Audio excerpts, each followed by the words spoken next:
Hello, hello, and good morning to all of you. Good evening, or even good afternoon to many of you.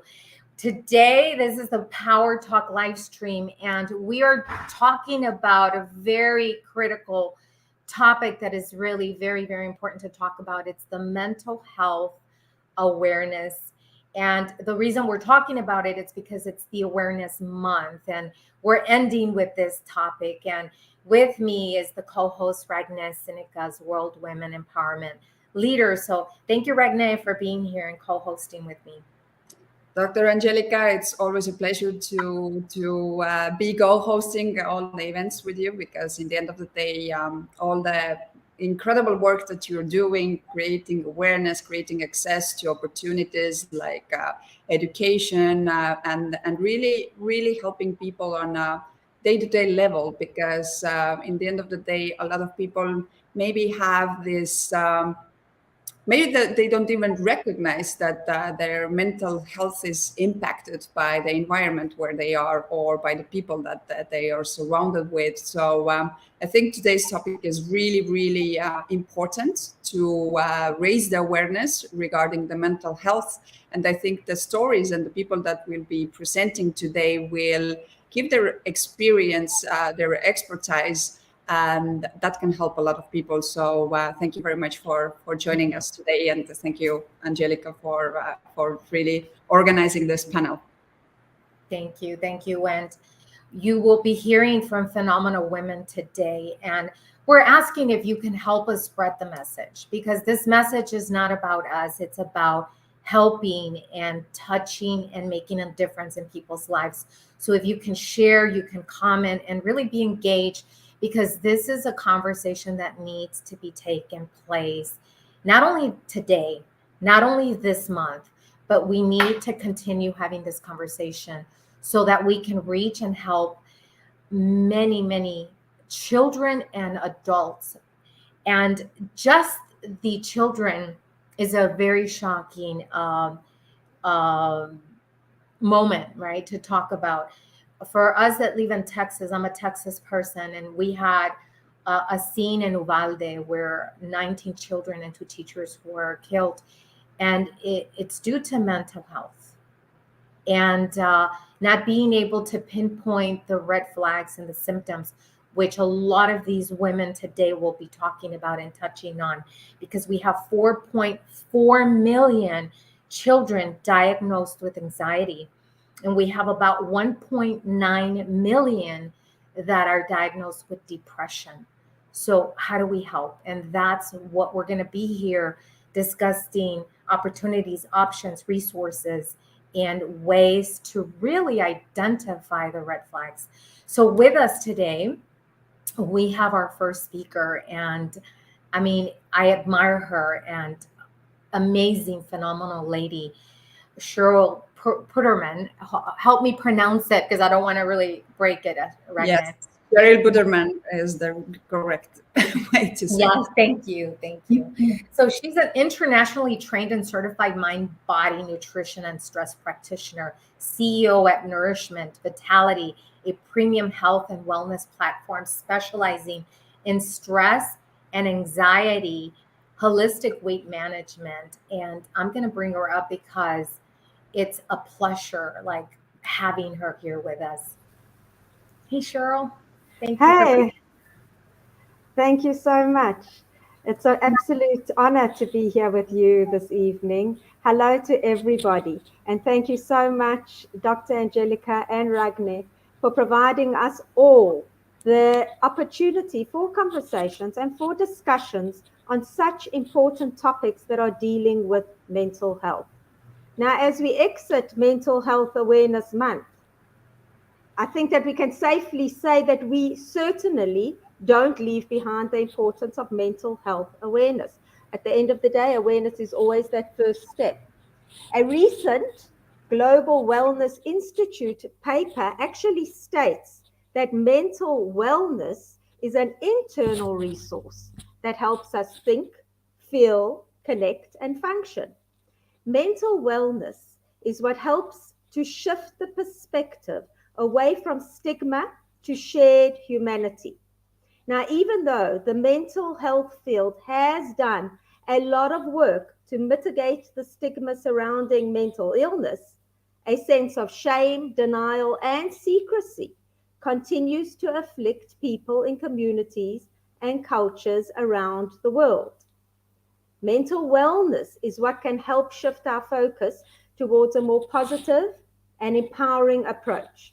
Rather than just avoiding or coping with illness, it emphasizes our capacity to build resilience, to reduce suffering, to find inner peace and joy, and to seek meaning, purpose, and connection, a universal longing shared by all people. Now, today, I would like to take a deeper dive into understanding how stress affects the brain and our mental well being. As an internationally trained mind, body, nutrition, and stress practitioner, I've had the opportunity to work with many people from all over the world in my practice, which has helped me to universally and collectively understand what we all go through in our life struggles, which includes many areas. For example, whether it's the stress of poor health, or financial concerns, or career, or relationships, both our personal relationships or our professional relationships, with our families, our teenagers, and so the list can go on and on. However, the common denominator that I always find is that it all comes down to variations of one word: stress. Now, one of my favorite definitions of stress is STRESS, striving to resolve every situation solo. So if you're feeling the stress, if you're feeling the pressure, if you're feeling a red flag that your emotions are all over the show right now, it can feel like there is a lot of overwhelm and pressure in all directions. Do reach out. There should be no shame in reaching out. Too often, it is shame itself that keeps us stuck from moving forward and from living our best lives.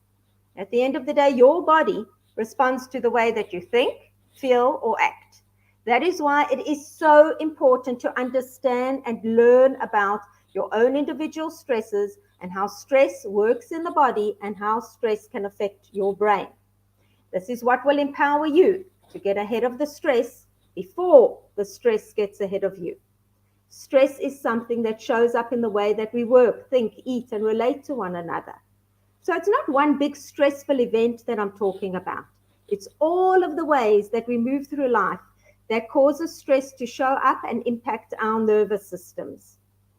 Now, this may result in experiencing physiological symptoms, and these are all red flags. If you feel these physiological symptoms of nervousness, feeling generally unwell, feeling on edge and irritable, unable to rest, unable to sleep, unable to focus, unable to think clearly. Here's the thing about stress.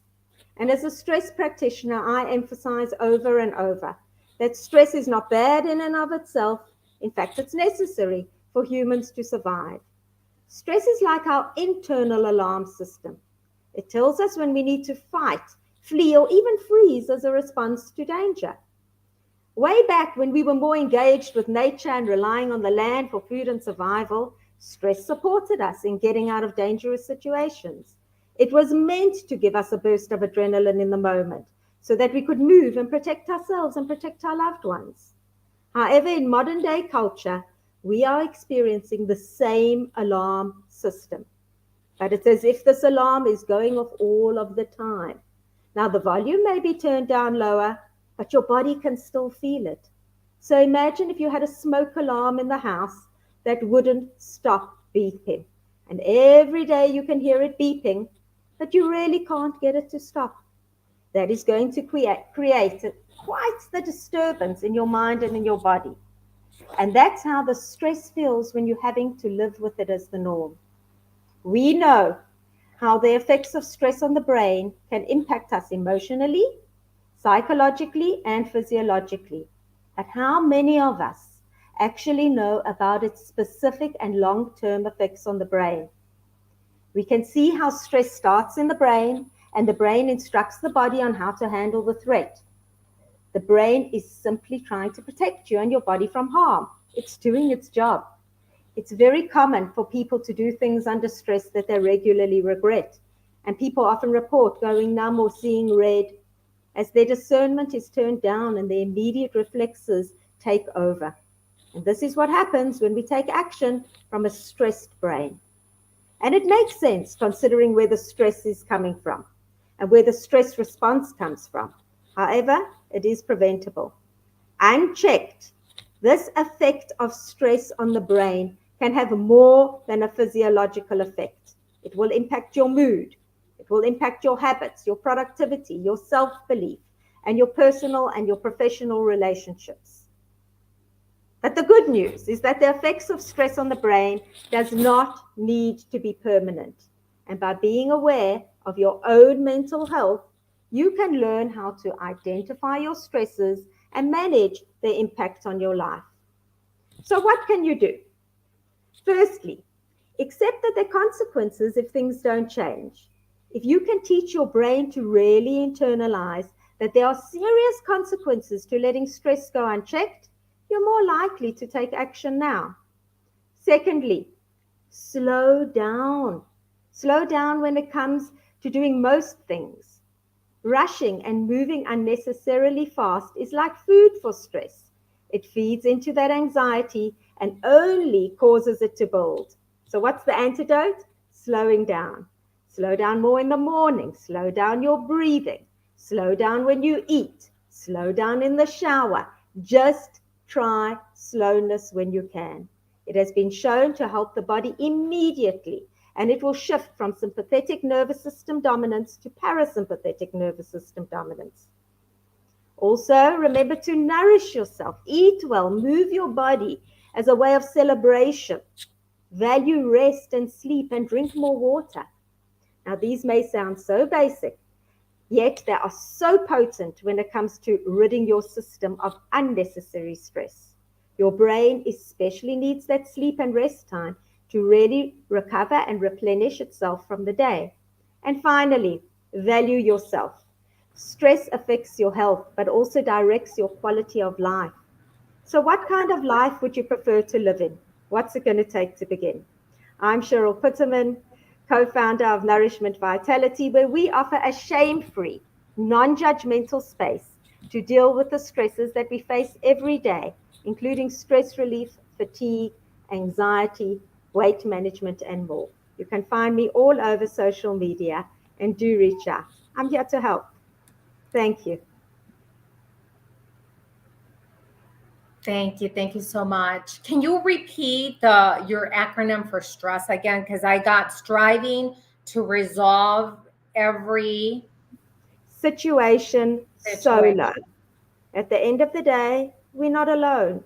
And if we're feeling the stress, we need to reach out. Reach out to our neighbors, reach out to our friends, reach out to professionals so that we can get ahead of the stress before that stress gets ahead of us.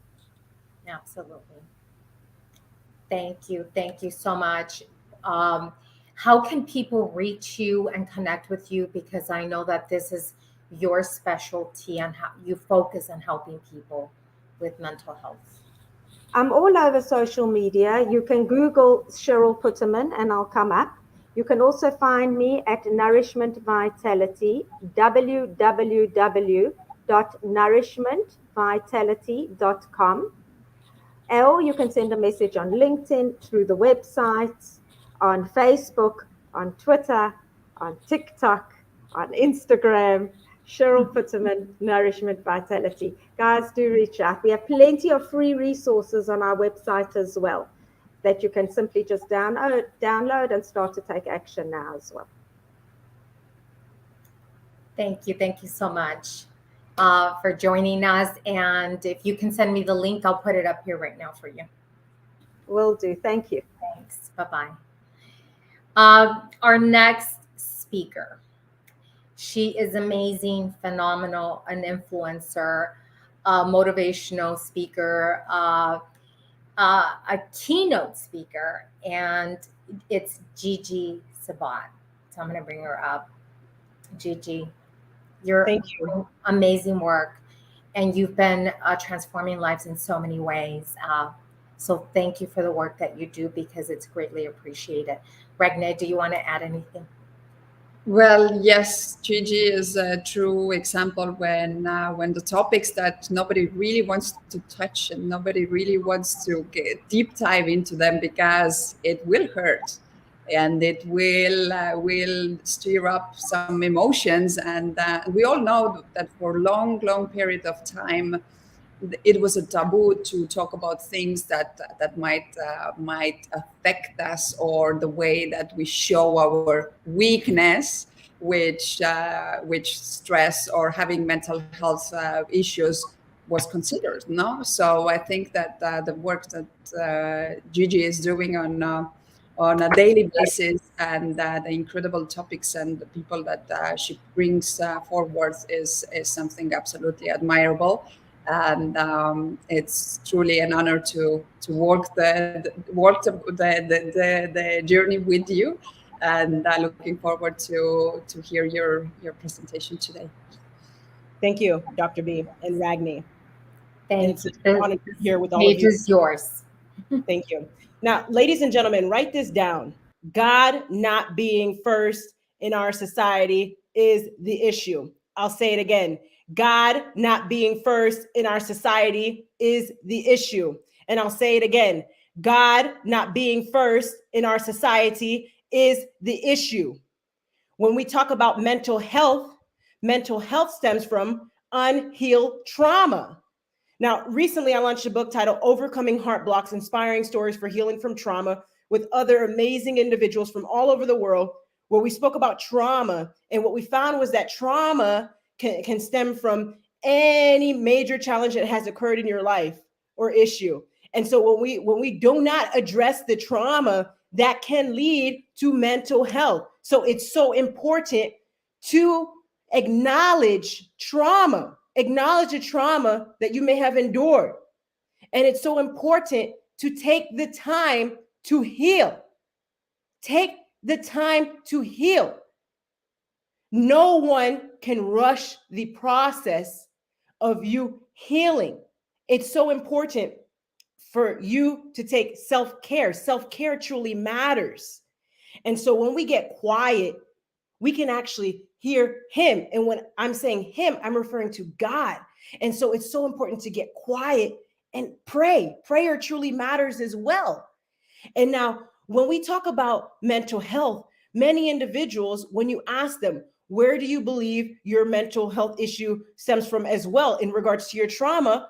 What we're finding is that a lot of folks say social media. Social media causes them trauma as well. And when you ask those individuals why, they say, well, what are people going to think about me? They're very concerned of what others have to say about them. And here's what I have to say to that. Don't worry about what other people have to say about you. Show up and serve. We are the children of God. And as God's children, we are called to serve his people. And now, I truly believe that the issue and the problem of mental health is unhealed trauma. And also, we need to keep God first in our lives. When we keep God first, all things are possible. I truly believe that with God first in our society, mental health will be diminished. But it starts with us as expert leaders to continue to raise awareness and educate others about mental health. And so if you're listening to this message today, I encourage you to never give up and hold on to faith, hold on to God. No matter what challenge you may have endured in your life, I encourage you to hold on, never give up. And I have been there. I have been there. Almost 4 years ago, I almost lost my life, death by strangulation, in a domestic violence relationship while in law school. I'll never forget. One day I had just got done studying, and then I was on a phone call with a colleague from the SBA. I was on the couch, and I was speaking to the colleague from the SBA because at the time I was the SBA president. And I'll never forget. The abuser charged at me, beat me, almost strangled me to death, threw my phone across the room. And when I tried to get back up, I fell flat like a vegetable. And at the time, I didn't understand why I fell flat like a vegetable. But the domestic violence advocates told me it's because I lost oxygen to the brain. And after everything that occurred, I stepped into God's purpose for my life. I reread the Bible again as an adult, and I got baptized again as an adult. And so you see, it does not matter what challenge you may have occurred in your life. Get back up and keep up the good fight. And remember, we are the children of God. And as God's children, we are called to serve his people. Never give up. And remember, it begins with the mindset. If you have a negative mindset today, I encourage you to shift your mindset from a negative mindset to a positive mindset. But it's not that easy, right? When we say shift your mindset from a negative mindset to a positive mindset, it's so important to take action on it, and not just take action, but also maintain a positive mindset. And that is what we call the resilient mindset, your ability to bounce back after a major challenge has occurred in your life, and to then maintain a resilient mindset. Now, write this down, ladies and gentlemen.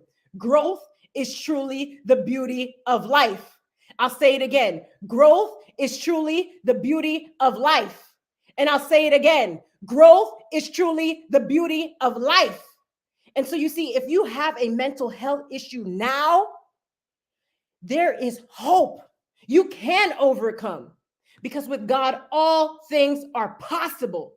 Never give up. And you see, when we talk about the shooting that occurred recently in Texas, many folks believe that's a gun issue. One thing that we're not talking about that needs to be discussed is the mental health issue, the mental health component. That is so important. That is the missing piece of the puzzle. And so you see, until we address the mental health issues, we will not have positive solutions in regards to what's occurring in school shootings and the mass shootings. It needs to end. But until we address the real issue, which is mental health, we will not have a solution. So I encourage everyone today to come forward and address the real issue, which is mental health, and understand that with God, all things are possible. And I truly believe, and I have hope, that mental health will be diminished. Thank you. Wow. That's powerful, Gigi. Powerful. I love it. Growth is truly the beauty of life. I love it. I love it, because as we fall and as we're, even John Maxwell says, either you win or you learn, right? So with every experience that we're having, we're learning, but we have to have that awareness that we need help, and we need to be able to stop and get the help that we need. Or for the parents or the adults that see our loved ones that are struggling with the mental health issues, and some of them are anxiety, stress, lack of confidence, even the words that they're constantly saying, like, we really need to listen to what they say, because these issues lead to either suicide or to these crimes that we're seeing around the world right now. That's right. And that's why we need to address mental health. So it's so important. And I appreciate all that you're doing today, especially with this event, because the suicide rate has continued to go up, especially during COVID. And so it needs to end, but we really need to discuss the real issue, which is mental health. So thank you, Dr. B, and thank you, Ragni. Thank you. Thank you for being here. Our next person, Ragni, is Dr. Amber Lyons. Amazing youth leader, phenomenal person and leader, and loves youth. And I think that the topic for mental health is really important, Dr. Amber, specifically for youth. So thank you for being here. Ragni, do you want to add anything? Yes, Amber is an absolute advocate on mental health and the link with youth, in a sense that she has always the primary sense of why we are doing things, how this is impacting the youth, how this is impacting our communities. And I think that the greatest job when we're talking about the youth and the mental health is the role modeling that we are really showing at our home. Because where does it all comes from? And today I'm going to speak about that as well. It's the belief systems, and those are mainly developed at home and in our educational system. So Amber is an absolute true advocate of all of that, and I'm looking forward to hear what she has to say today. Thank you. Thank you, Amber. The floor is yours, Amber. Greetings, Dr. B, Regne, to all of my other co-panelists on today, and to everyone that is watching us live and they will watch the replay wherever you are in the world. We greet you, and we are so grateful to be able to be a part of this panel on today. With May being Mental Health Awareness Month, we are closing out with some information and some dialogue to be able to, we know that people have been talking about mental health all month long, but mental health has been talked about and brought to the forefront more during the pandemic than it ever has before. As adults, people are trying to seek help. People are trying to, as Gigi said, recover from past trauma. People are trying to deal with losing their finances, losing their loved ones, being isolated, not being able to travel, all of these things that have impacted us as adults. However, during this pandemic and in life, we leave out our youth and young adults when it comes to the issue and the discussion of mental health awareness.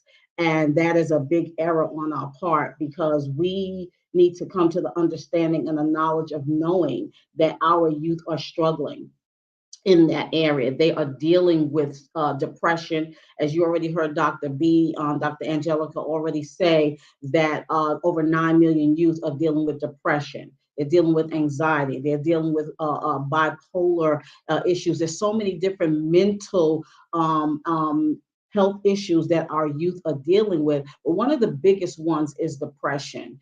And we really have to be able to be in tune with what is going on with them and not be so caught up with our own issues till we're not paying attention or even connected to our own children, our own youth, our teenagers, and that we're not hearing them when they are crying out for help.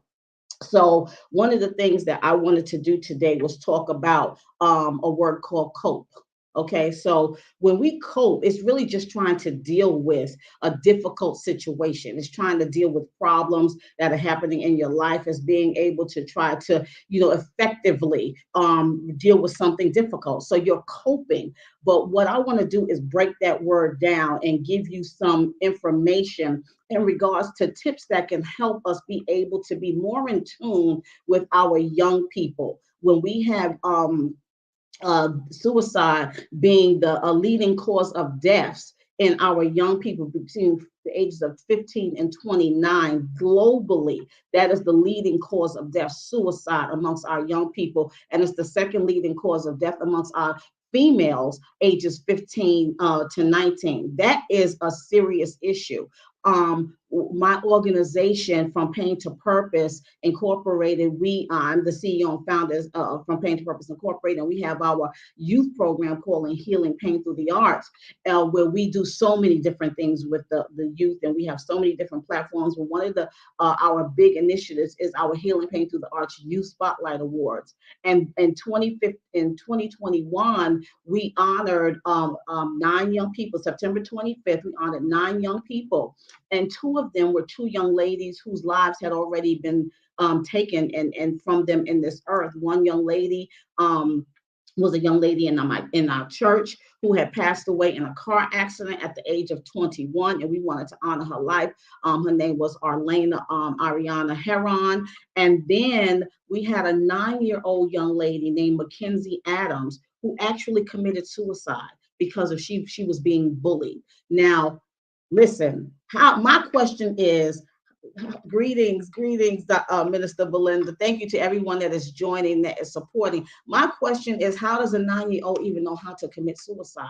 These are the questions we have to answer. These are the things that we're dealing with, and we have to be able to say, we have an issue, and we cannot turn our back on what our young people are dealing with. So let me just break the word cope down for you, okay? So the word cope, C is check-ins, creates communication. We as a society, as adults, as parents, as educators, we have to continue to check in with our youth and young adults. What do I mean by that? When you check in, you are coming to them on their level. There's parents that have lived in the pandemic that have not even, you go a whole week and you don't ask your child, how are you?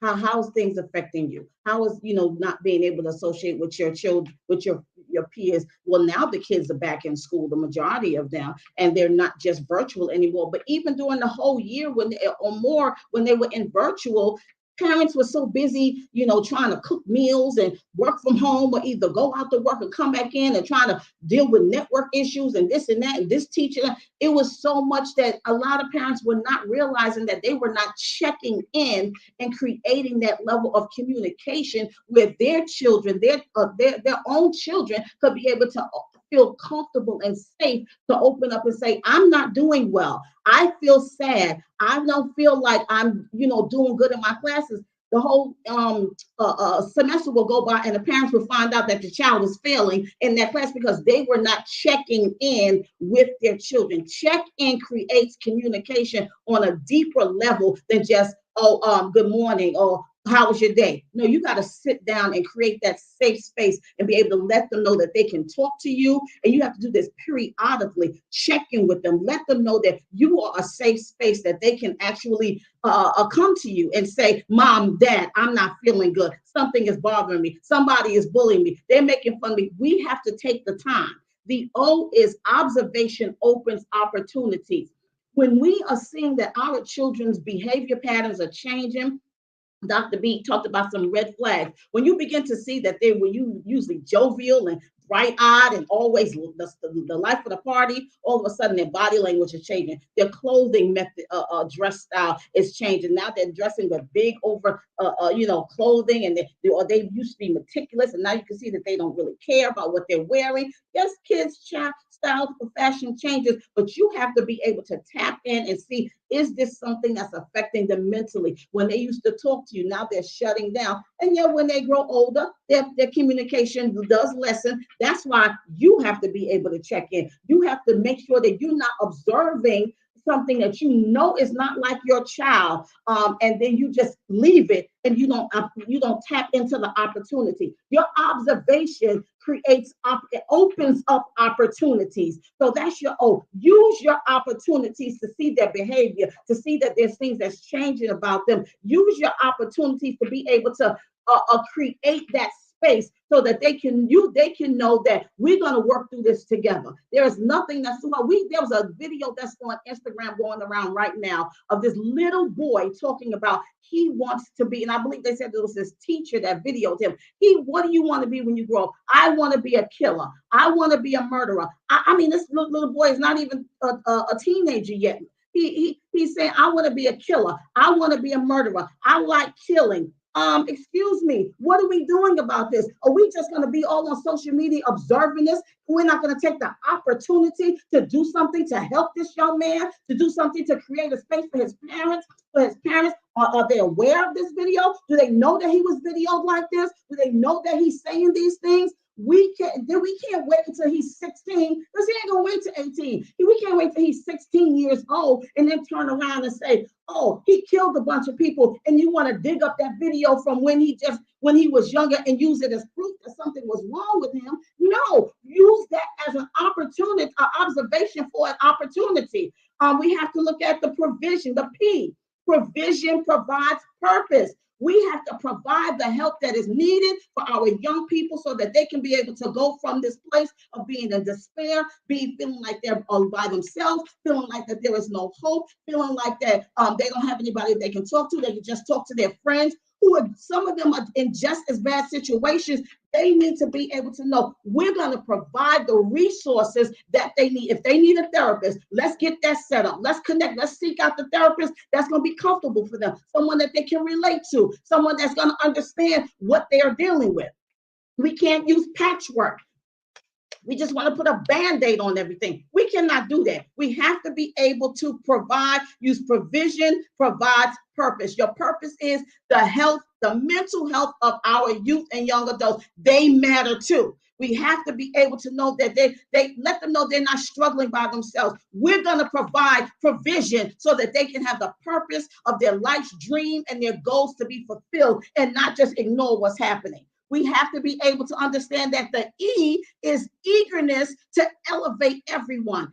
When children and young adults and youth are going through mental health issues, that affects everyone. It affects the whole family. This young man that killed those people in Uvalde, Texas, it affected his whole family. He shot his grandmother before he even went into the school to shoot anybody else. It affected his entire the community. It affects everyone. So our eagerness, our willingness to show them that we're here to serve them, support them, help them, open up communication, create these opportunities to be able to give them the help that they need. It's going to elevate our community. It's going to take us to the level of we are there working with our young people. They're going to know that we have their back, and they're going to understand that they're not in it by themselves. Do you know that 32 to 35% of teens, there was an increase of 32 to 35% of emergency room visits during the pandemic in our teens? We have got to wake up. It's not just about cope, it's about hope. And that's what we need to provide for our young people. Wow. Wow. And you know what? Just like success leaves cues, depression, anxiety, mental health leaves clues. This gentleman was posting Yes. things. These young kids are already talking about what they're going to do. Even children or adults that are ready to commit suicide, they're leaving leads and they're talking about it. But we have to listen. I think that, and on social media.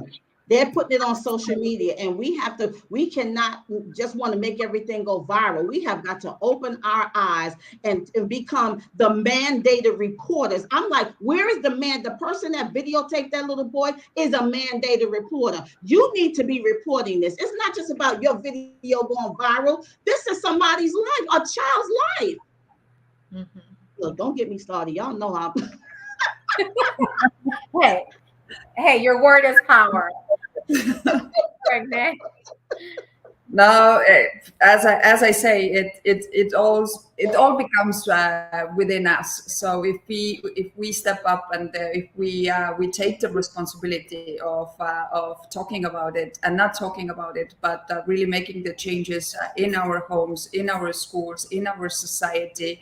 As such, that's the only way to have different type of results. Because in the end of the day, we have to see how the social media is really truly impacting the youth, and it creates more a opportunity for those mental health problems to come forward, because they're lost, they're confused, they think that it is cool to be someone which damages and does so much the damage in our community, and there is no wrong and right, and there is I think we are lost on how to guide our kids, and we are lost on how to really step into the power and really start to do the work within ourselves. How do we comment on things? How do we criticize?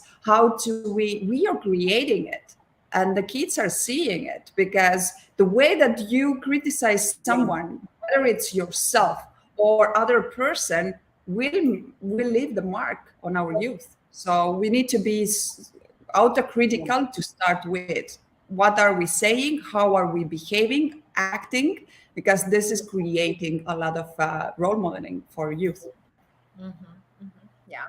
So, and thank you. Because there's a scripture that says, I will keep him in perfect peace whose mind is stayed on me. We have to get our minds back on faith, back on the things that are going to lift us up as a community and stop being caught up with the things that are not really building us. And we've gone away from a faith-based society. And that's a big problem, and why we have so many issues with all of this mental health that's going on. We really need to tune back into being lifted up, looking to God for our resources and our help. Our mind needs to be stayed in peace.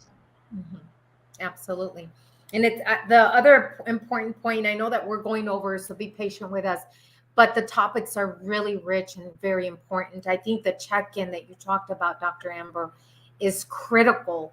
We've even stopped having dinner with our kids and really sitting down and having the table conversations, Yep. you know.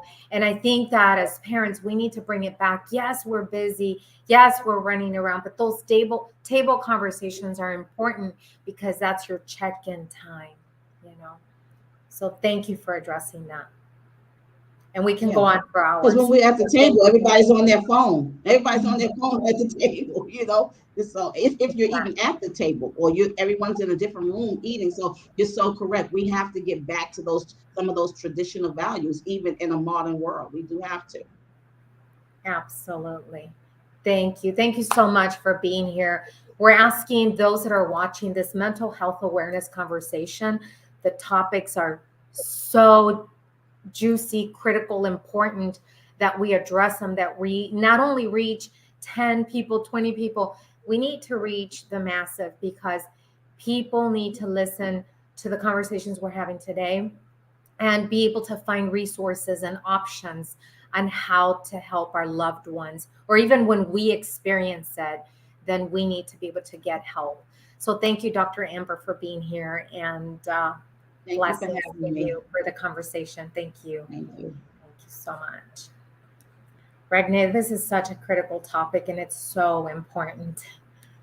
It is. I totally agree, and I think we can elaborate, as it's such a big topic, in a sense that it goes so deep in so many levels. It starts with ourselves, and how it really impacts everything that surrounds us. So I think we're going to touch just the surface today. We are. But the next person with us is Amelia. Amelia, you're going to have to pronounce your last name for us, please. And my apologies. Okay, it's Amelia Fjellbard. So I'm from Norway. It can be hard to pronounce, but thank you for having me here. It's a pleasure to stay with you and listen to all these powerful women talking about very serious topics. So thank you so much. And thank you for being here, because Amelia's topic today is remember who you are. And I think that if we remember who we are, we go to that, the power, the love, the lovable being that we are. And I think that there's a quote from St. Augustine that says, love and do what you want. And I'm thinking that when you truly love even yourself, I don't think there's any harm that's going to be done. But we're going to leave you the stage so that you can share your message today. Thank you so much. Okay, so I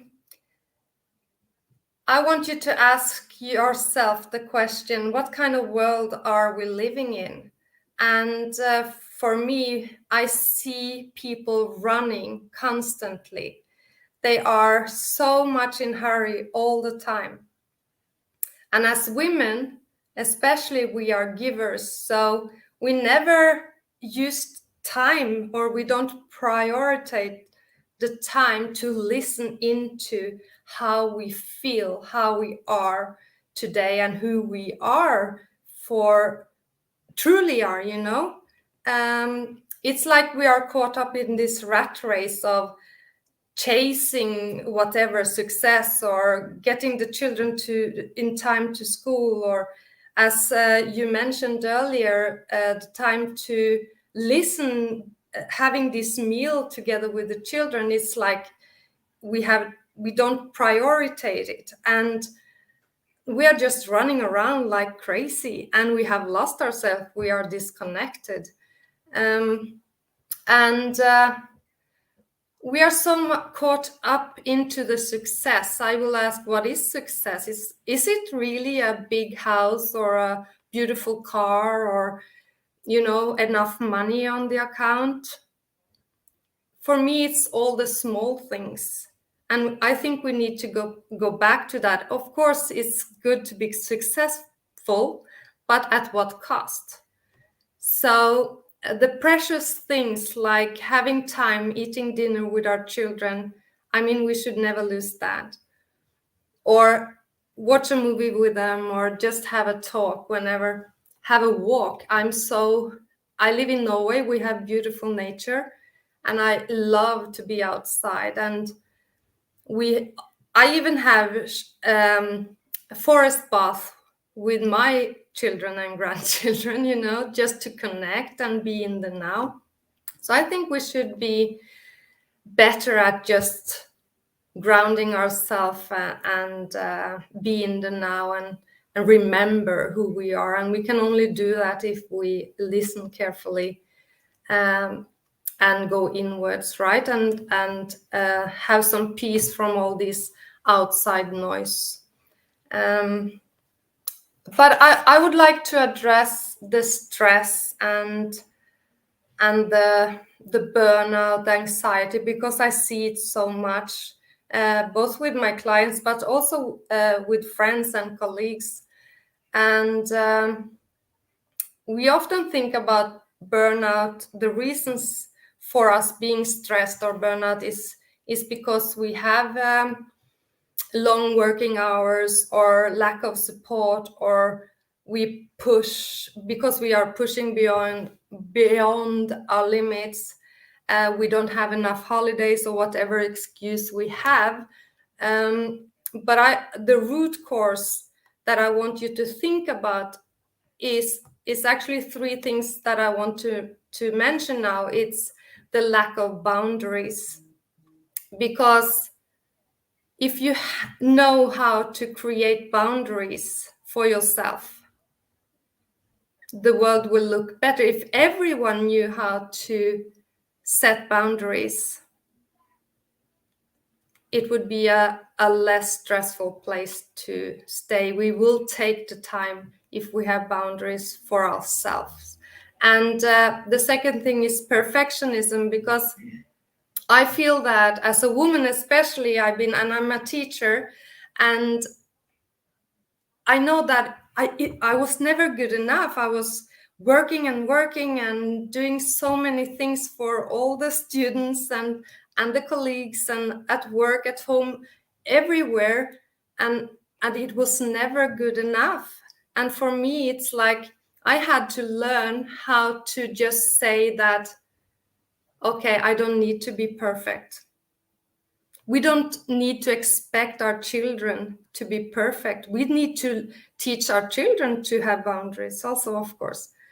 And they don't have to be perfect. They are good enough. They are worthy. And listen to them, see them, be there for them and for ourselves. And the last thing is work on the self-esteem, because why do we think we need to be perfect? Why do we think, or why don't we set boundaries? It's because we don't have a good self-esteem or self-worth. Because if we did, we would have set boundaries. We would have said that I don't need to be perfect to be enough in this world. And I think our young children here in Norway and everywhere, I think they are so stressed because they need to be perfect. They need to do everything well. They need to do good in school. They need to do good with the sports. They need to look good. They need to be perfect. So. Yeah.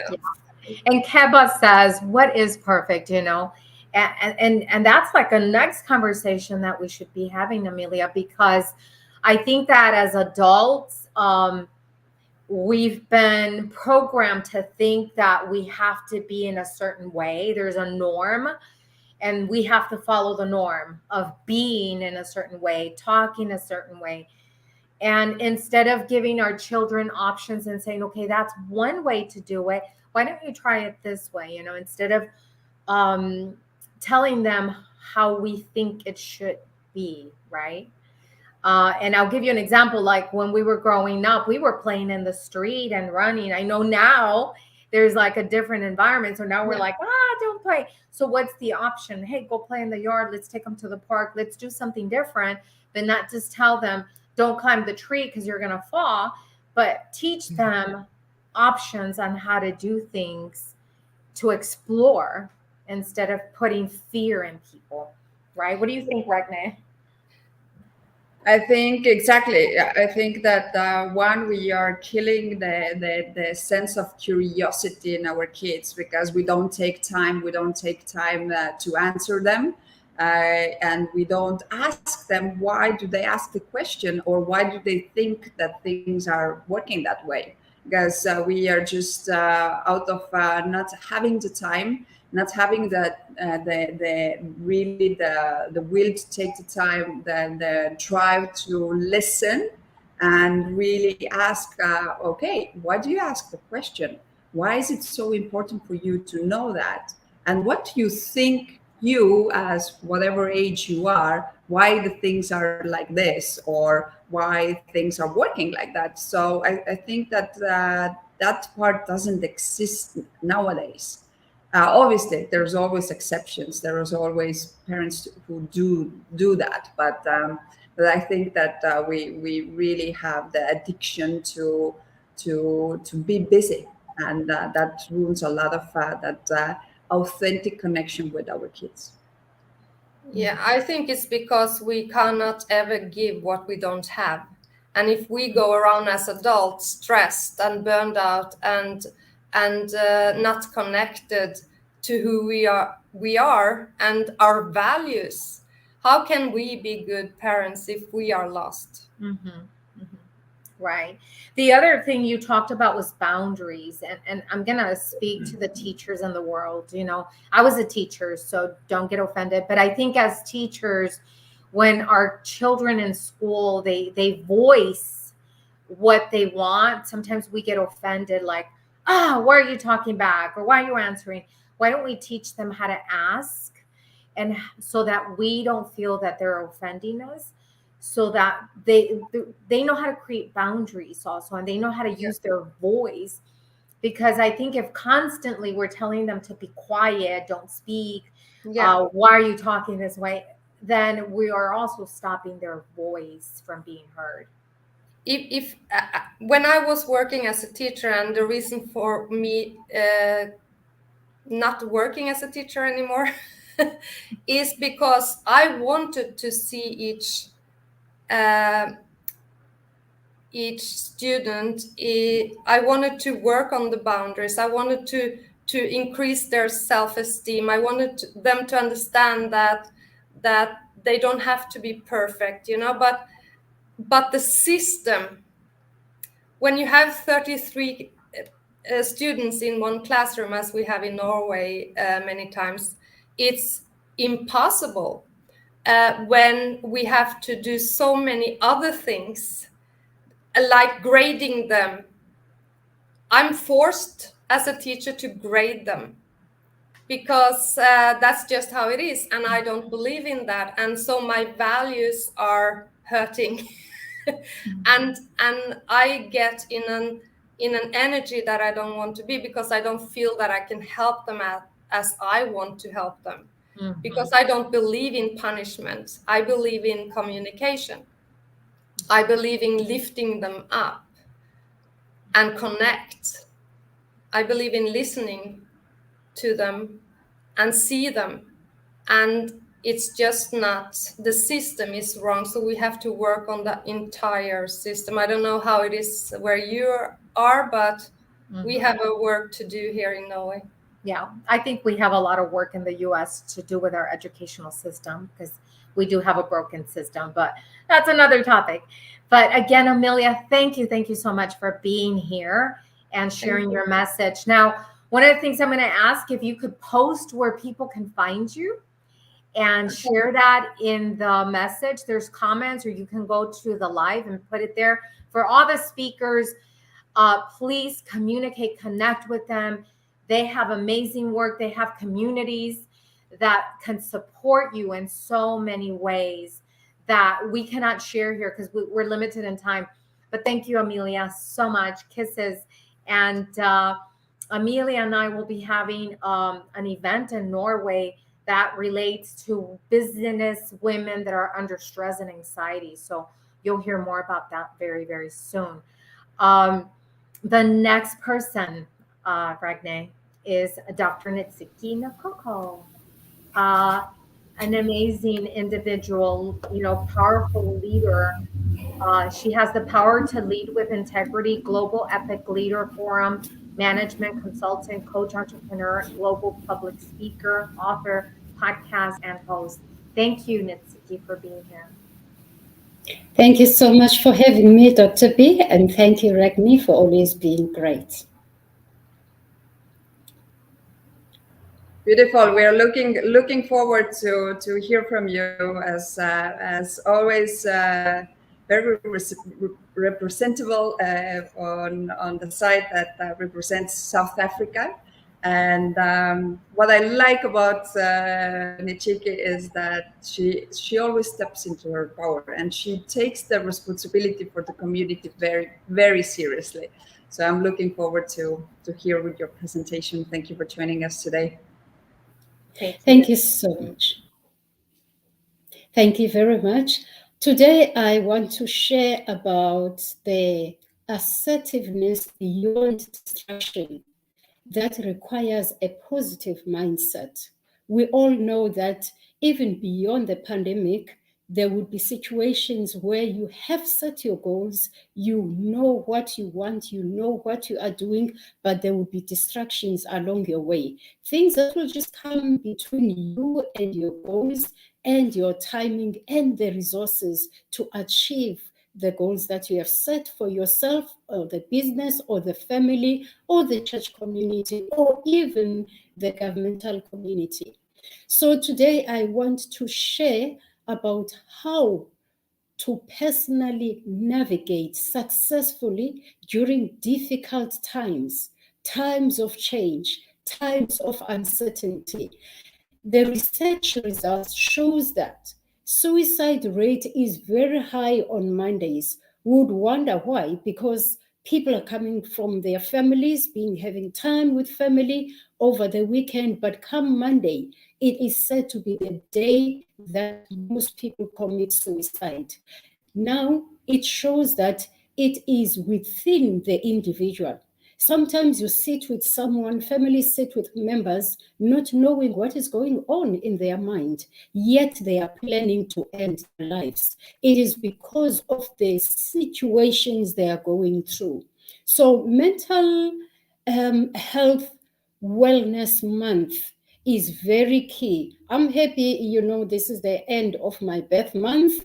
And wonderfully so, we have this wonderful session to just come uplift each other, empower each other, share in what can help us to navigate when we are alone. People struggle when they are alone. Now, one thing that makes a lot of people struggle is not believing in themselves. Now, I want to put it to you that power of believing is very critical. Through any situation and state in life, never lose to believe in you, what is in you, and what you can be and do. I want to share one of my quotes. Believing in yourself is the high quality fuel for human energy to rise to the occasion of your daily success. When you believe, you achieve. That's my quote. And this comes with self-mastery during difficult times. No one else is going to help you when you are alone, but you yourself. God created us with seeds of love, seeds of strength, and seeds of power within us. This is what we need to dwell in and then delve in when we are alone. You never, ever give in to a negative thought. There's nothing in the gray area. There are two thoughts in your mind. It's a negative thought and a positive thought. So self-mastery will only be helped by moving into anything that is positive in your mind. Move to the side of the light in your mind. The most difficult times pop up when you are alone, and have to motivate oneself to get up and do it and succeed again. This needs clarity. You must be clear of who you are on earth and why you were created to be here. Hence the Mental Health Awareness Month. What do we need to know in this month is that mental health awareness is about bringing the public's attention to the realities around mental health and letting everyone know that mental health affects all of us. It affects everyone. We are not immune to this. You might be asking, how do I know how to pay attention to my mental health? Now, I want to bring it, taking from my book, Take an Adventure with Self, the discovery with self, and assertiveness to excel, to inspire. You can inspire yourself before you inspire other people. You have to be sure and to be grounded of how you inspire your own self to wake up in the morning, to get things done when you're alone, to motivate yourself and to be active. Many things can distract us. And now, here are the questions you can ask yourself. How have my behaviors changed? How have my feelings changed? Do I still find joy in the things that once brought me joy? Am I really down more than I usually am? Do I find that I'm catastrophizing more than I usually do? Am I avoiding people? Do you know that a mind can really stretch? It can go far. You can take it to a negative thought. It can stretch it far. You can even see things that have never been there on earth. Hence, you have to control your mind. You must have this power to believe. God created us for his glory, to worship him with everything that we have. So never move your mind away from the glory of God. Anything that is negative coming through your mind, it is not to glorify God or for created for you. We make sure you bring in your positive thoughts and move it away. Love, strength, and power is within you. And I want to put it to us that every day when we grew up at home, the first thing was prayer. When we got to schools, the first thing was assembly and prayer. When these things have been moved away from family, even families are struggling to pray now, at home together in the mornings. But I put it to you that do it alone. Even in the car, the first thing you do is to meditate, pray, and bring back the love. My love today, I put it to you that it is L stands for live, O for optimize, V for visualize, E for excellence. Live in love and peace with yourself and everybody around you. When you optimize your abilities and capabilities to achieve our goals.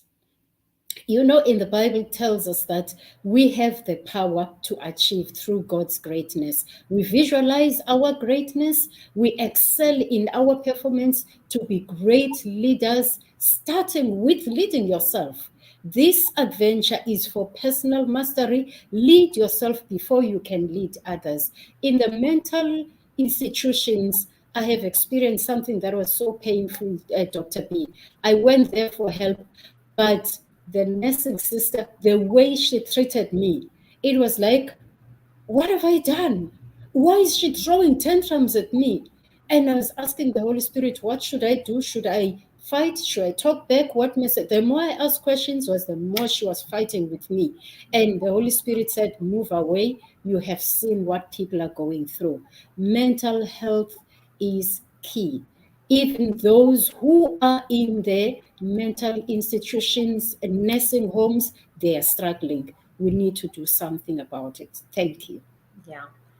Thank you. That, you talked about like a key element of mental health, which is believing in yourself, the power of believing. What happens when we don't believe, and I think we all go through this, when there's lack of belief, there's lack of confidence, there's lack of esteem, there begins the worry and the anxiety begins to build inside of us, and a lot of things can happen. So I think that is like the key element to a healthy well-being. So thank you for addressing that.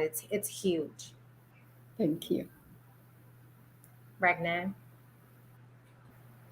Well, she did it again. So I think very important that whoever you watching this, you're taking notes and not only think not just taking notes, but really thinking how do you see yourself and how do you manage all that was mentioned in your life. So I took some notes and I will need to do some reflection today.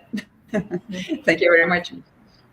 Thank you. Thank you so much, Ms. Anisiki, for joining us today and for your powerful message. Thanks.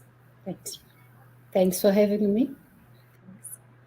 Well, this is a powerful talk and conversations. In fact, it's like we have to dare to have these conversations, because, Ragnar, a lot of times we shy away even to mention it to our loved ones or people that we care for, or people that we see some of these red flags, even having the conversation with them, because there's lack of acceptance, don't you think?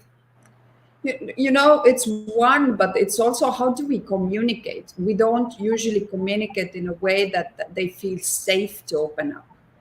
They more than anything else, I think that it feels when you touch someone else's life, it comes more like you take just the defense, because it's like, why do you talk about me and my mental health?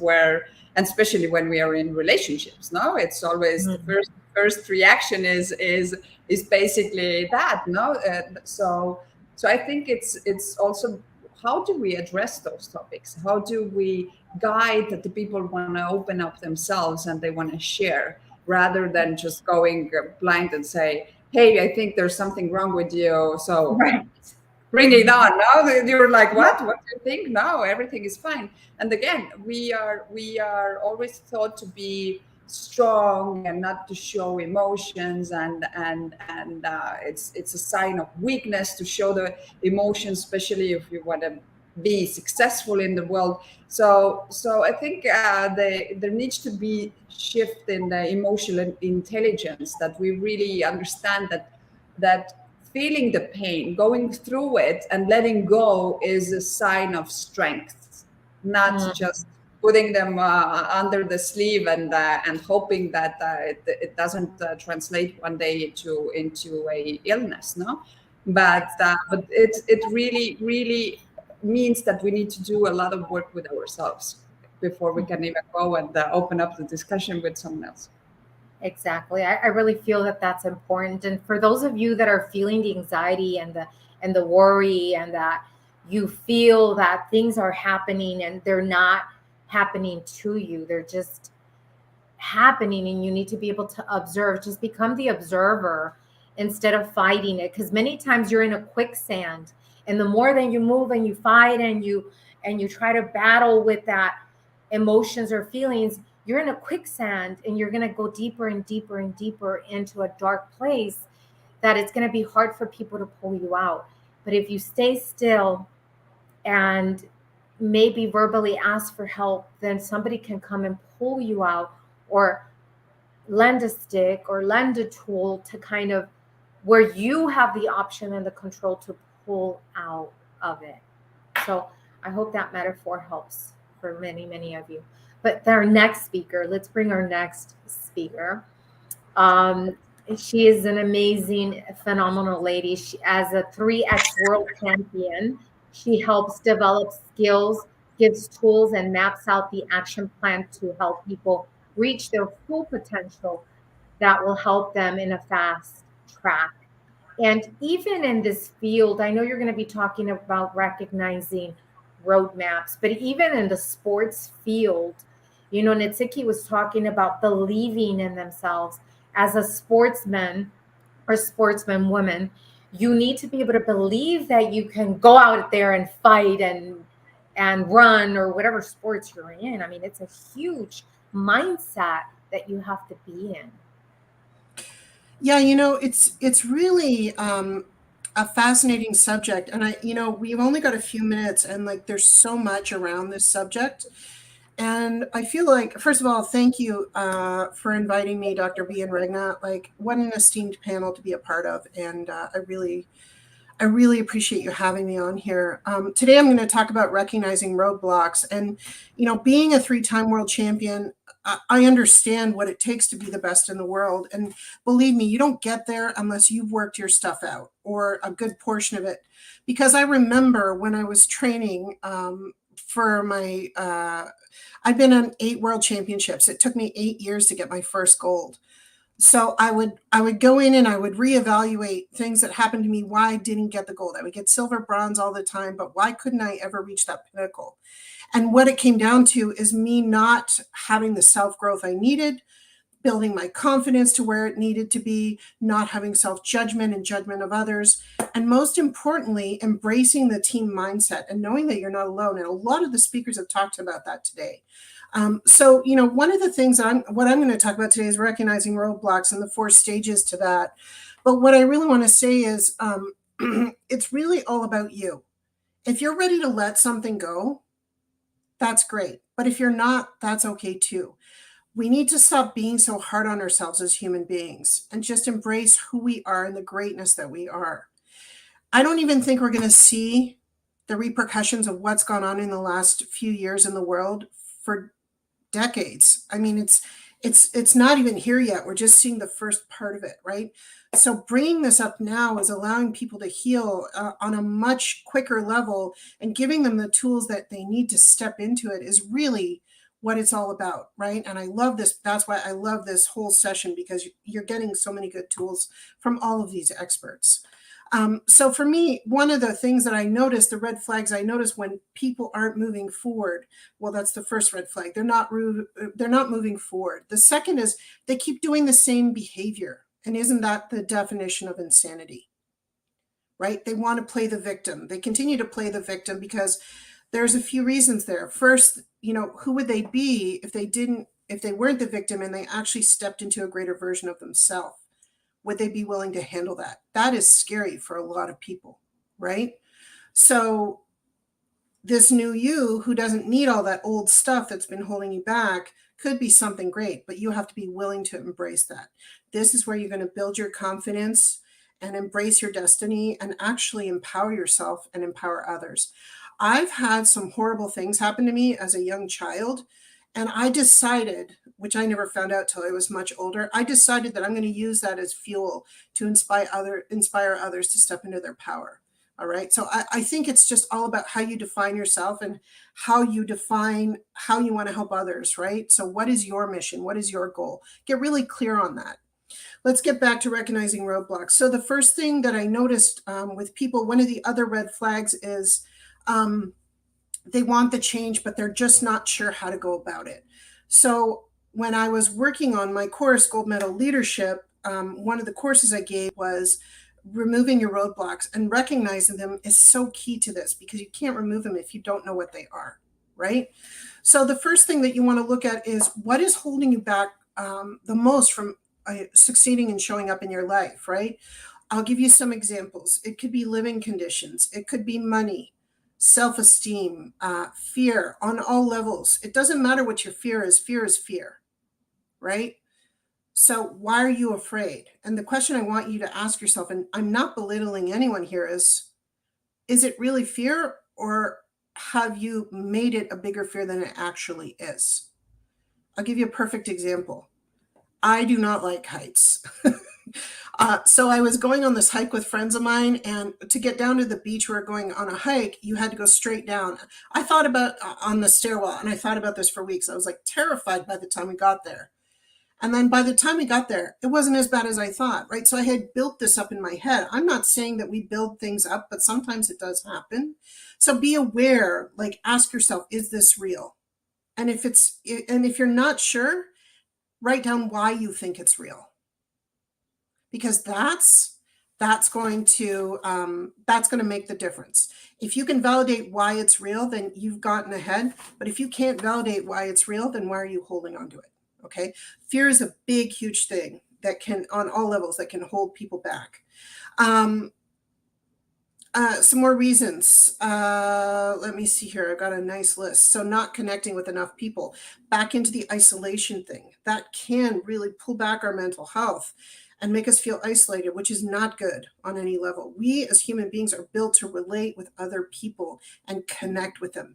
That's who we are. At heart, we are all nurturers, and we have not been getting that nurturing over the last few years, or sometimes from our lives at all, right? So connecting and being nurtured and being nurturing, that comes into it. Giving and receiving. Are you equally giving as you're equally receiving? Because if you're not going to be able to move forward. Okay. You have to start to receive more, and you have to start to give more so that balances out. You can't have tip scales. It doesn't work that way, right? It may work for a while. It's also not super healthy to have it that way. Okay. COVID, as I mentioned, meeting, receiving and giving, not feeling validated as a leader. This was another roadblock that I noticed. People, they needed validation from other people to step into their power, right? This is something that comes up a lot that I see again and again with my students, right? I was always the fat kid in school, so I was always made fun of. I was always bullied. Even as a martial artist, I look like the non-martial artist, right? So when I would get up there and I would perform, I knew people were snickering at me behind my back, and I thought, we'll wait and see. I was the one walking home with the medals, right? So sometimes people need to have that awareness, to have new respect for not only who they are, know that what you're doing in your heart is right. Know that you are an awesome being, because no one else is going to believe it unless you start to believe it. And that's where building your confidence comes from. Number 2, I want you to check this out about yourself. So these blocks that are coming up, are they mental, emotional, physical, or spiritual? And they can be a combination of those things, right? So I can tell you this, if something starts to show up in your body on a physical level, that means you haven't been listening to the other 3 levels, the spiritual, emotional, and mental. You've been getting the signs, you just haven't been seeing them. And I'm keeping it very real here with you, because that's just the way the universe works. God, whatever you believe in, right? So it's going to show up on the physical plane last. Okay. And this is your opportunity to take advantage of removing it. Okay. The third one is, where does it come from? And this is one of the most valuable nuggets I'm going to give you today. You really are going to take a look at this. Okay. So it comes, a lot of the stuff that we have come from our family. Okay. Generational things. It could be your parents, whose job it is to bring you up as a human being with their best intentions, but their beliefs aren't always healthy, right? So what are you taking on that is blocking you, that you may have had for your whole life from your parents, that just isn't true? I'll give you a good example. It's my mom. She has a bad money mindset. It's a very negative money mindset. And I figured that out when I was 18 years old. I chose not to have that same money mindset, and it would come in this form. And this to her was good advice. Well, honey, money doesn't grow on trees. We have to save our money for someday we may need this. Well, we don't go on vacations because, we have bills to pay, and, we want to save someday for woulda, coulda, shoulda, right? I'm not saying that those things are bad, but that negative mindset affected how she spent money, how she looked at money, and how much she earned. She was limiting herself like you wouldn't believe, right? I don't have those limitations. My money grows on trees in my backyard, and I've got lots of them, right? I have unlimited amounts of money coming into my bank account all the time. This is the way I think, right? And I'm not saying it because I'm better than anybody, but this is how you have to shift your mindset to remove those blocks, okay? So another place where it could be coming from is, your friends. Maybe it's been in your family for generations. It could come from survival or past failures that you've had. How many times have you had a failure and you're like, oh my God, why don't I just give up, right? You don't give up. You take what you learned and you move it into the next failure / success. It's just a matter of time. Okay. The only way you can lose is if you give up. So if you want to give up, that's your choice. And it all comes back to choice, guys. What are you going to choose? Your mental health should be number one for you because it reflects everything else in your life. Okay. I'll give you a couple more examples of where this may come from. Habits. This can be a killer or it can be a winner. How many habits do you have that aren't serving you? Do me a favor, write this on a sheet of paper, 2 columns. Old habits, new habits. Write down all the habits you have right now. And I want you to look at those and I want you to put by each of those habits a tick mark by each of them that is still serving you and is benefiting you and is contributing to you. Everything else, out the door. It's wasting your time. Okay? On the other half of the sheet, I want you to list all the new habits that you want to pick up. I want to eat more healthy. I want to go for more walks. I want to go to the spa every week. I know I do. All the things that you're going to integrate into your life. And then you're going to take the ones that you put a check beside that you still do and you contribute to you and move them to the new habits side. This is your new way of living or the habits that you can integrate so that you can shift and change your mental health into something that's not only stable and not where you're surviving, but you are thriving. And if other people see that, they want what you have. So be inspiration for others, but you need to get that stuff out of your way first. Okay. And I'll just finish out the last couple things. Why are you choosing it? Most people choose it because they think they're stuck in a deep hole of depression. They can never get out of it and they don't have choice. So they sit there and they wonder, how am I going to get out of this? So really what it comes down to is you're comfortable and you're not sure what to do. Make a different choice. So saying it's I don't have any choice, that's a lie. You're lying to yourself. So step into it, make your choices, see how that changes the energy around what you do and how it shifts you as a person. Thanks so much. Mm-hmm. That's powerful, Laura, what you were just talking about. You know, you talked about people want to change, but they don't know how. And I'm going to take it a little notch deeper. People, when they begin to make a decision that they're going to change, because we're habitual beings, you know, we're into habits and there's patterns in our lives, and then we fail to do it again, then they feel like failures and they're like, oh, I'm just gonna, like, for example, if you want to stop drinking and being an alcoholic, and then you drink again and you fall into that pattern or lying or cheating or whatever it is. And then because you failed, you begin to believe that there's no change. But you have to begin to create a new habit. And I think that if you have the awareness, then it begins to create a new habit. What do you think, Regna and Laura? You know, I think there's a distinctive way that we think the things that we want and the things that we are willing. Because we want a lot of things, but are we willing to really do the work that it needs to be done? We all want maybe the shiny car, but are we willing to work for it? If we are seeing the magazines and we see the perfect fit body that we sort of want, are we willing to invest our time into it? Are we willing to invest in eating better? What are we really willing to do? One thing is to want things, but what are we really willing to do for it? And I think that the biggest problem with all of this is that we always break the promises that we give to ourselves because we didn't say out loud and nobody can really take us bring us forward and say like, why didn't you do that? So it all starts from there because your brain already knows, it's another promise that you're going to break. So what's the case? Like, let it go. So what are you really willing to do in order to create those habits and rituals and really make the change, and choose wisely, choose differently than you did before. So Laura, I absolutely loved everything that you just brought forward. Thank you. Thank you. I just want to add one thing to that. And what you said is a really good point. Make it achievable. Make it biteable pieces that you can chew and make things happen so that you're not got some big goal out there and you're like, oh God, forget it. It's not going to happen. Right? Don't waste your time. Use your time wisely by making it bite size. And that can be just something small you do every day. Yes, yes. And Laura, I know you had a 3-day challenge. Yes.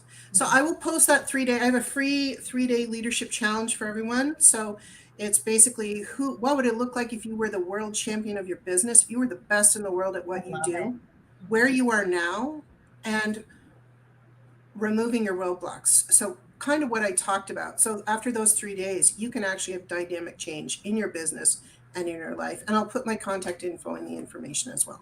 Yes. Thank you. Thank you so much, Laura, for showing pleasure. up, and congratulations for the amazing work that you're doing. Continue to work. Thanks. All right. Take care, everyone. Thank you. You know, Ragna, this is a needed topic, and we're gonna repeat this over and over. It's really needed. So for those of you that are watching, we're asking that you comment, that you share, that you engage, that you connect with these phenomenal women that have been on the panel today, and we have one more, so don't think it's the end. But they, like Ragnar was saying, if you make a choice, like, you have to be willing. And then the next step for being willing is finding a coach, finding a mentor, because then you become accountable and they hold you accountable. When you say something, you come back and they check in, like Dr. Amber was saying, they check in and they check and see, okay, did you take this step? Did you take the next step? If you didn't, why didn't you take the step? So your coaches and your mentors help you and guide you and support you. Even when you fall, they will help you get back up. So if you are struggling, get a mentor, get a coach, get help. Right now? No, absolutely true. Because in the end of the day, as he said, it all becomes we tend to perform better when there's eyeballs on us, no? But the key to success really is that do the right thing even if nobody is watching. So and that really needs the shift inside of you, and to really see, like, okay, I'm in this situation in the life or circumstances, and the saddest part is that we allow the circumstances for so many cases to define who we are, and that's why we become the victims. We become the people that would just see that there's no way out, and the mental health issues just grow and grow and grow, and we think that, oh my God, I can't talk even to anyone. What would they think? So it's all about the belief systems, the values that we have, the way that we have been growing up. So there's a lot of work that we need to start to do with ourselves in order to create the life that we really need, so, or want. Exactly. And then it's a self-discovery journey. So for those of you that, like we were talking about mistakes and the habits, and in anything you're doing, it's a self-discovery. So discover who you are, who you want to be, and then constantly realign yourself with those goals and the emotions and beliefs you have. And ask yourself, is this belief truly serving you? I think Nasiki was talking about beliefs. Is it really serving you? And if it was in the past, it doesn't mean it's in your present anymore. So there's some things that you have to let go and let God, so that you can move forward. And another question you could ask yourself when you are building goals, that so you could prevent that anxiety, is like, okay, am I moving forward towards the goal, or am I moving backwards? And if you're moving backwards, figure out what is holding you back, what is pushing you back. Is it skills? Is it capacity? Is it emotions? Is it behavior? What is it, so that you could really target and pinpoint the problem? But our next speaker, it's Julia Golden. I'm going to bring her up. Julia, thank you. Hi. Thank you for being here. But Julia is the founder and owner of Hopeful Bluebird Consulting, psychotherapist and supervisor who has over 18 years of experience working with individuals in business in crisis. Specialists recover from toxic workplaces, career paralysis, imposter syndrome, and helping organizations create a positive work culture,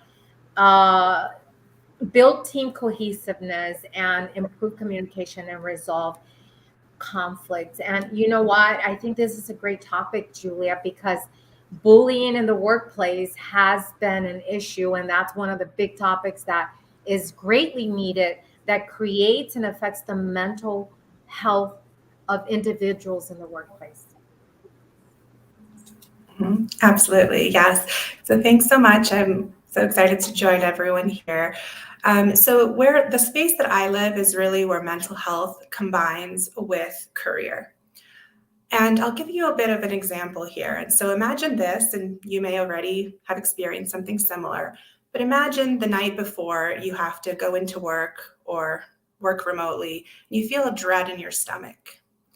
And you feel like you really don't want to go. You have trouble sleeping, you don't eat breakfast. As you get there, you're sitting in your car, you're having a panic attack, you're crying for 30 minutes before you can even go inside. When you finally go inside, there's screaming and crying all around you every day. This is your workplace. You're told that you don't know what you're doing. You're told you did a lot of stuff wrong every day. You're being created a reality that is totally false. And that could have a huge effect on your mental health.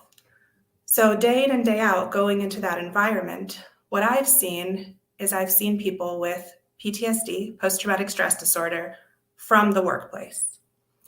Severe anxiety, panic attacks, suicidal thoughts as well, just because they feel trapped in that type of a workplace, and just severe distress, because everything's connected. Who you're around, what you think of yourself, and the environment that you go into day in and day out that creates your routine. So I want you to keep that in mind, because feeling devalued every day, you might start to feel depressed. And obviously, if you had previous mental health struggles, this would just exacerbate it. One woman, after constant bullying and being threatened every day, told me she was afraid her cancer was going to come back. Another person told me they were leaving the field because they couldn't work like this. And we're losing competent mental health therapists, supervisors, crisis workers, first responders because of these environments. So we want to really look at that. And I also want you to think about your personal wellness. It starts with building blocks.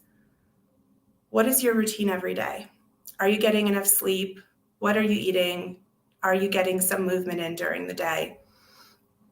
And the thing that I want you to think about is, in the morning, whatever your routine is, incorporate 5 senses with it. So if you're having coffee or tea, what are you feeling? Is the cup warm? What's the smell from there? Are you hearing anything? Are you listening to music? What's the environment that you're creating in the beginning of your day? So that's the first part, the building blocks of wellness. And you decide for yourself what you need for that. Part of it is going to be your routine. Part of it is going to be the social aspect. Who's around you every day and how do they make you feel? So in my example, that was a very negative environment. But that can also extend to your social supports in your personal life, as well as who you see in your career or business life. And then feeling valued and supported for who you are. That's how we grow. We don't grow in a place of criticism and conflict every day. We grow when we feel like we're valued, respected, and we can share ideas. So the other piece is we start with our personal wellness and our building blocks personally, and then we have the culture that we're creating. If you are in the business world and you're a leader, what culture are you creating for your staff? Is it an open conversation type of place where they can share ideas and they feel respected and they are in that creative space? Or do they feel they can't share, they have to keep their head down, they have to get through each day and hope for the best, or they're looking for work every day to get out? So thinking about that, and the culture is every interaction, every conversation with each other, and also even sharing with people, this is how I want us to interact. This is the value that we have day in and day out. And this is remote or in person. The culture is the interactions and how people feel in the workplace and at home afterwards. So if they come home after work feeling stressed, exhausted, and just totally burnt out, or do they feel like, wow, that was an amazingly productive day. I loved the conversations I had with people. I loved how productive we were. And now I'm going to do something for me. So once again, those boundaries that were mentioned earlier, knowing what you do for yourself, your hobbies, your personal life. So having those differences in your life is really helpful. So the main thing, once again, is the building blocks for yourself, because you can't help others if your cup is empty. So make sure you're starting with your own building blocks and your own mental wellness, and then creating a culture for others that interact with you. Even if you're not in the business space or in a leadership role, the people you interact with, you're creating like a micro culture there as well. So those are the main things. The environment affects your mental health, your medical health, and just the stress level every day, and who you're interacting with every single day, and how you're interacting with them, and how we feel afterwards. So the main thing is the intention behind it, because you can decide, this is the stage I'm setting, this is how I'm interacting, and this is how I want it to go for others. So that's kind of a very small picture of it, but I hope everybody got what I was trying to say with it. I think that this is just a powerful conversation, because creating a culture, like you said, a microculture, is vital in the workplace, because it does affect the mental wellness and creates a lot of anxiety and depression. Because I know that at one moment I felt I was there. And then our leaders, when you're there as a leader, if you're a leader here, like, I think it's crucial that if you are ruling, that it's not a top down ruling, like you are telling people, but it's being able to take feedback from the community, from the community of wherever you are, organization, so that together you could make changes. Otherwise, if people don't buy in, there's no change that's going to happen. And if you want to rule and say how everything's going to happen, I mean, of course, there's non-negotiables, but then there should be some negotiable situations where there's conversations. And then being able to have difficult conversations and being able to listen, because I think, Julie, that a lot of times, even Regne, a lot of times what I found in the workplace was that when we would bring problems to the table, the top leader would be offended and would take it very personal, as if they were causing the problem. So I think there has to be like a breakaway from the problem and the individual listening, so that we can really come up with solutions for the workplace, because then the bullying starts, because you found a problem and now the leader feels that you are blaming him or her, and then they begin to bully you. So Dr. B, that's actually crucial, because that is exactly what I've seen, where people start to personalize and then attack, versus being able to separate the issue and have a constructive conversation. And that's part of culture, being approachable, asking for feedback, engaging people, and the other thing that you said, buy-in, because the buy-in makes you productive. And so, those are all really great points. Yeah, and I would just add the follow-up from leadership as well. Sometimes we do take those actions, but we don't follow up on that, and that creates, again, people start to hope that there's going to be change, transition, but it stays in the boardroom when, yes, the voice was heard, but there is no action taken. So I would add just that part to it. But again, beautiful presentation and very I think whoever you are watching this and you have whatever size of company you have, just try to think how the people that work for you, how do they feel in the end of the day? Are they going home happy? Are they stressed? And how are you as a leader? Because you're transmitting the same energy to them. So it's a great presentation. Thank you very much. Right. There's a book Thank named you so Fish. much. Go ahead, Julie. Yeah, no, I was just saying thank you. That was all great feedback as well. Of that intentionality and the routine every single day that you are saying what you're saying what you're doing, and you're doing what you're saying. So. Mm-hmm. Mm-hmm. Yeah, and then Angie online, she's saying, I also feel that nowadays most large companies don't really care about their employees, and I think they give you that sense of not caring because of the control that they want to have and being able to let go of. I think control and empowerment is two different things. And there's a book out there that I really want to recommend. It's called Fish. And it's how do you bring motivation and inspiration into the workplace where you're actually having fun while you're working, right? And in this fish market, what they were doing, they were throwing each other the fishes and singing and whatever and catching it. And they were having fun, but the productivity went up, the sales went up. People were showing up to work and they were working because they were happy. It was a happy workplace. And I think that in many organizations, we're losing that feeling of being happy and being there because we want to be there. And I think the happier you are, the more productive you are. Like at the end, sometimes I was not even giving my 100% because you're feeling like they don't care, right? And that is not a place where we want employees to be at, that they don't care. And then they're sick and they're absent and not showing up. So, and then people are leaving because there's a sense of, I don't care, right? So, Julia, you opened up a can of worms here.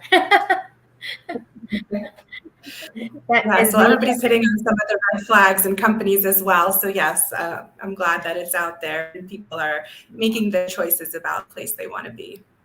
Yeah. Well, thank you. Thank you so much for showing up here and saying yes. It's a powerful conversation that you need to keep having. So those of you that are out there, have an organization, reach out to Julia. She can come in and build the culture that is needed in a workplace. So thank you, Julia. Thanks so much. Mm-hmm. So Ragnar, this has been powerful. I mean, she was our last panelist, and I always hate to end because our conversations are so powerful, and I get so in it that I forget to really ask them for their links and where people can find them. So please, panelists, put your links in the message. You're going to find them on the timeline. Share, because people do want to reach out to you, and you will make a big difference. We have powerhouse women here making a big difference. Ragnar, do you want to share anything? Yes, I really hope that everybody who you're watching this, one, that you took notes. If you didn't, go back to this video and take notes. But more importantly, take action on those notes, because this is where the change, the choice, and the awareness really, really can be actioned. And, the panels those type of panels that we are seeing at this point with the mental health awareness panel, what we are conducting at this point, why are they so important? Because with better awareness, we can make better choices, and with better choices, we can get the better results. And this is everything that we are really, really, truly looking forward. No. Today, I also want you to really deep dive into your narrative story, who you are, and what really impacts the way that you see yourself. Because we talked about values today. You can do a honest reflection on your values. Are those values, name 5 main values and really deep dive on them. Are they your authentic values, or are they put on you based on the environment where you're at? Priorities. We always say that we have priorities for our life, but how do we really, on a daily basis, take action on our priorities? So if I would ask you if your priority is your health, and I would ask you to show me your calendar, are those things really in your calendar? Or are the things that where people are requesting your time, which we all know that time is something that that we can never get back, or what is in your calendar to start with? Because as Laura was telling us that it's more far important to the little things on a daily basis than do them once in a while, because those small things, when done on a consistent basis, will create the results that you really want. But again, sometimes we want to eat the elephant with just one bite. It doesn't work like this. We talked about willingness. What are you really willing to change in your life in order to get your mindset in a better place? What are you willing to do for others in order to help them in their journey? So the willingness, again, is quite important. And take a deep dive into your beliefs, because we do not really see the world as it really is, but we see that through the lens that are impacted by our belief system. And where do the belief system really is built by our parents, by our teachers at school, by our peers and friends, the environment that we surround ourselves on a daily basis. So you do not really see the world as it is, but you see how you are. It's a reflection how you are. So if you want to change anything, you need to start to change your behavior, because your behavior really reflects your deepest beliefs. And the other thing, don't think that some people are just so much more talented, or they have so much more potential, or they were born into greatness. You have it in yourself. And you just need to start to believe in it. So how do you do that? Again, you need to take the time to sit down, write down the 5 main things that are the most important things in your life: your health, your relationships, your income, whatever the 5 big things are. Do the audit in your life, where you are and where you want to be. And then really look into it honestly, what I'm doing today in order to get there. Because when we have the clarity to know who we are and what we want, we are mentally stable and we are able to really take better decisions or make better decisions. So I want to leave you with homework. I want you to really go sit down, start to write down your 5 main values. Then go back to your calendar, see how you have those priorities in your calendar, and think of one person that you are going to reach out today and ask how they are. Whether you ask them to go for a walk, whether you ask them to go for a tea, just do it. Because those little things are the things that make us happy and can make happy the people that are surrounding us. And as Cheryl was really reflecting, that what we need to do is sometimes to take it slow, take it step sit in stillness, in solitude, to really see where we are and where we want to go. And don't ever compare yourself with others, because that's the main problem in this society, that we want to be someone that we authentically you will never be. And there's no need to be, because you're so much better, and you're so much, there's a uniqueness that nobody else has. So again, and yes, hope, the faith, and believing in yourself, and believing in a higher source, it's the key to success. And to just to close down with one liner, your health is your wealth. So whatever you do, keep that in your mind.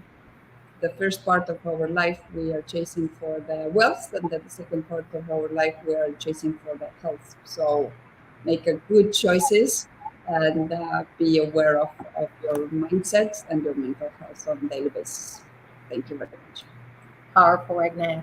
You know, we want to remind you, all of you that are watching, go and connect with these phenomenal ladies that spoke. Rewatch, replay, because all the conversations were very intense, very powerful, and very meaningful. And I want you to walk away with one thing that Nitsiki, Regnen, I think all of us were talking about it today. It's believe in you. You matter. You need to know that you matter. You are enough. You are important. You are loved. And you are everything you want to be already. All you have to do is become very resourceful. If you don't have the skills that you need in order to get where you want to be, go learn them. If you don't have the belief that you need, then all we're telling you is, like, if you believe you're not enough, like I think it was Amber, I don't remember right now, but one of the ladies said, I think it was Laura, make a T, column where you could put I'm not enough, and then write the opposite on the other side of that T chart, where you say I am enough, and then list the things or the reasons why you are enough that are true for you. And if you can't find them, find somebody that can see you. They need to see you. And then just tell them, can you tell me how wonderful I am? And it's okay. Give yourself permission to ask for help, and asking people, what do you see in me?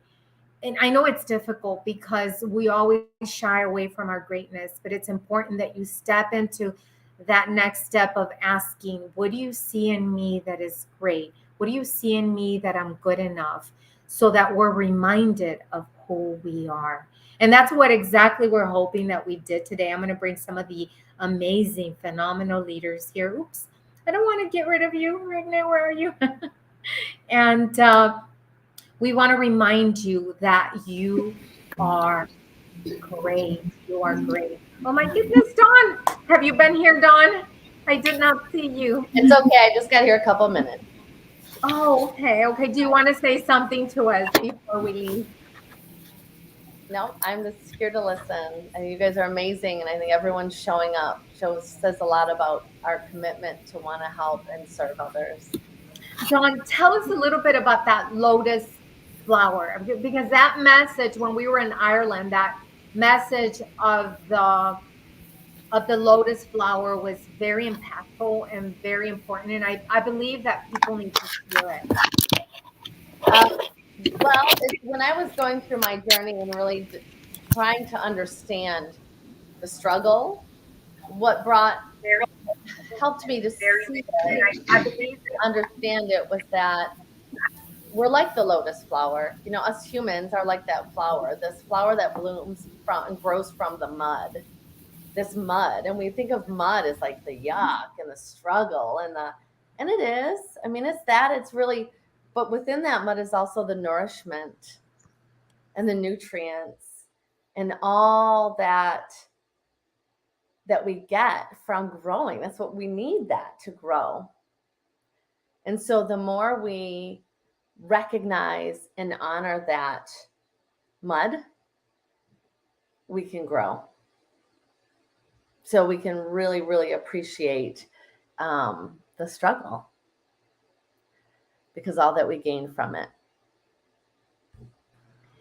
Exactly. And the other piece, Dawn, that is really powerful is that if we take back who we struggled with, if we take back our past of the struggles and the issues and the problems, then we are not who we are now, because that's what really made us. So Right. that story of the lotus is, gaining the minerals and all the nutrients that the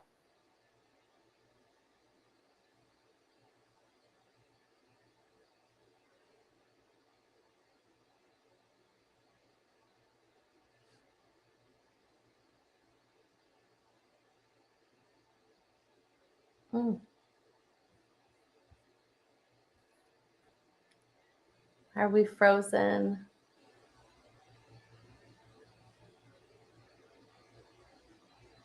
Dr. B, can you hear me? I can't hear you.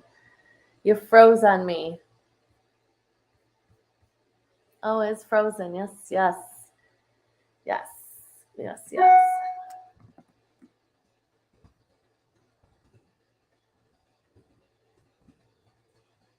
If I'm not frozen, I'm happy to continue the conversation.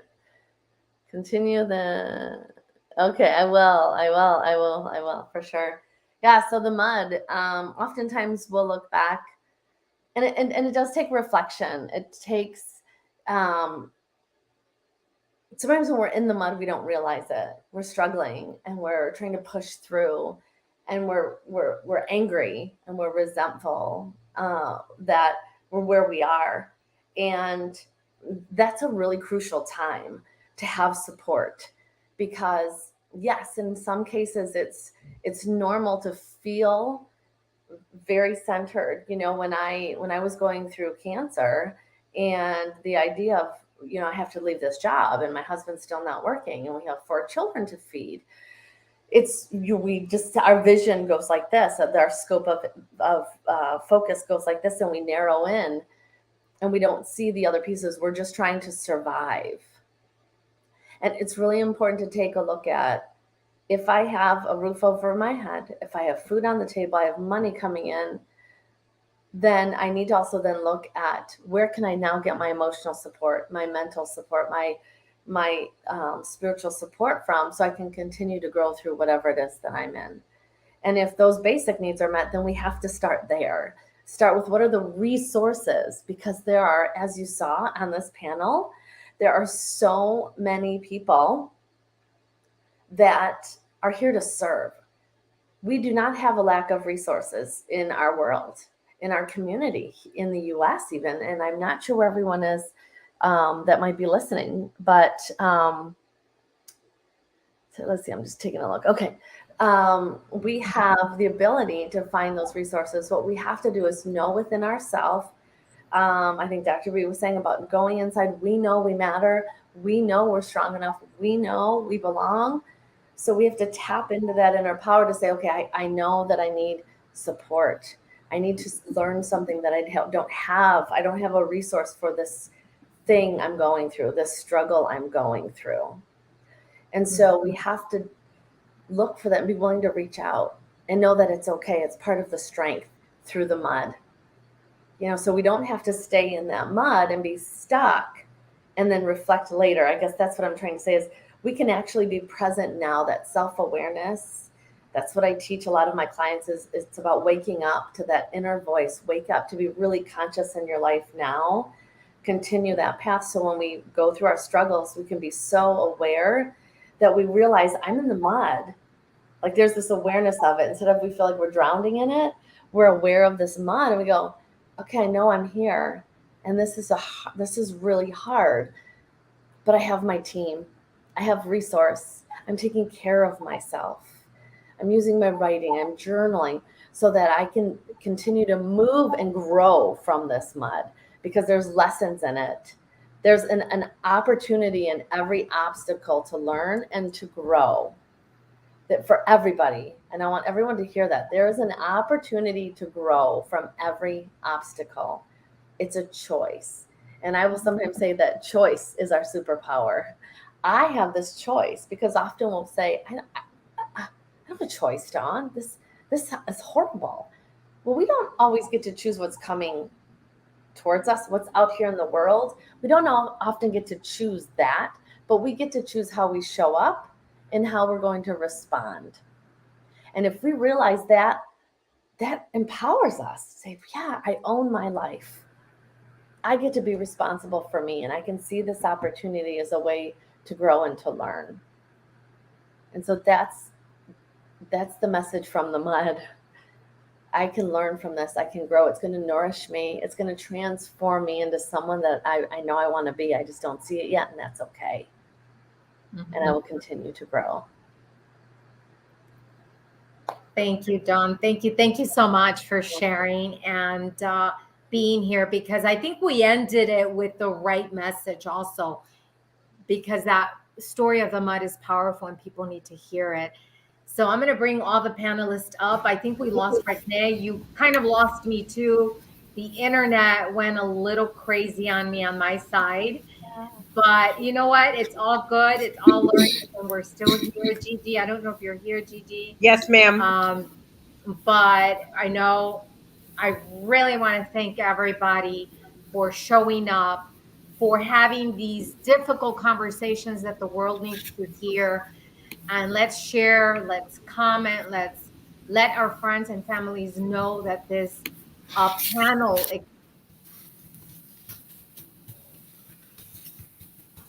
again, thank you, ladies, for all the work you're doing, and continue to do it, because people need you. If we don't show up, someone out there is waiting for us. So again, thank you. Kisses to all of you, and we will see you very, very soon. I'm going to take a picture before you leave again, just because I love taking pictures. So anyways, thanks, ladies. Thank you so much for having us and for really prioritizing mental health, prioritizing people's wellness for the world, because it's so important for us to show up and to serve those who are. Yes. Thank you. And make sure that you connect with each other, because you guys need to make connections. Again, thank you. Thank you. Thank you. Thank you, Dr. B. All the best. Thank you, everyone.